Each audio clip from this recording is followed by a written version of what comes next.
The Japanese sent 181 planes and fighters to Pearl Harbor to destroy American planes in the first wave of the attack. A second wave of 170 Japanese planes were sent to target the U.S.'s ships. The U.S. radar system picked up a sighting that morning, but it was passed off as an approaching group of American planes. The Japanese lost only 29 planes in the raid, less than 10% of their attacking force. The U.S. was taken by surprise when 21 ships of the U.S. Pacific Fleet were damaged or sunk. The U.S. lost 188 planes and 159 more were damaged. This attack by the Japanese launched the U.S. into World War II.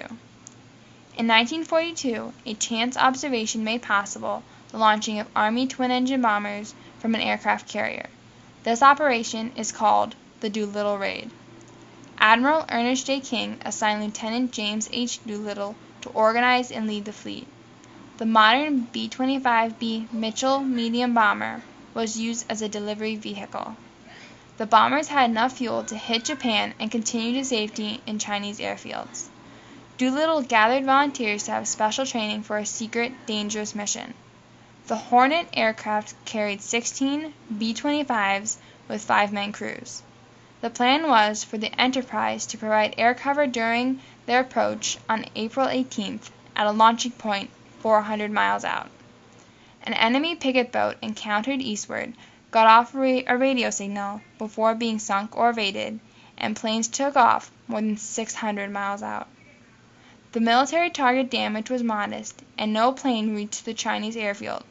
Most crewmen survived, however.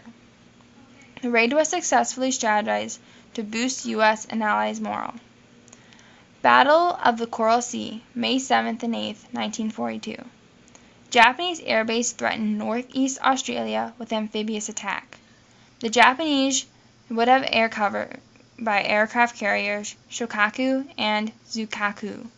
The Japanese lost the use of both Shokaku and Zukaku. The U.S. only lost an aircraft carrier and suffered light damage due to tip-off from intelligence. The Doolittle Raid and the Battle of the Coral Sea embarrassed the Japanese Navy. Admiral Isoroku Yamamoto moved on Midway to try and draw out and destroy U.S. Pacific Fleet aircraft carriers. He planned to quickly knock down Midway's defenses, invade 2 small islands, and establish a Japanese airbase. Admiral Isoroku expected U.S. carriers to come too late and end up being beaten by Japanese's superior air power. The Japanese scheme was thwarted when the U.S. found out and placed carriers in wait for the Japanese. June 4th, 1942. The trap was sprung and the Japanese Navy lost 4 important fleet carriers, while the U.S. lost only 3. The base at Midway was damaged, but was still operational. On August 6, 1945, the first atomic bomb, Little Boy, was dropped by U.S. B-29 bombers on Hiroshima. 3 days later, the second and last of the U.S.'s atomic bombs was dropped on the city of Nagasaki.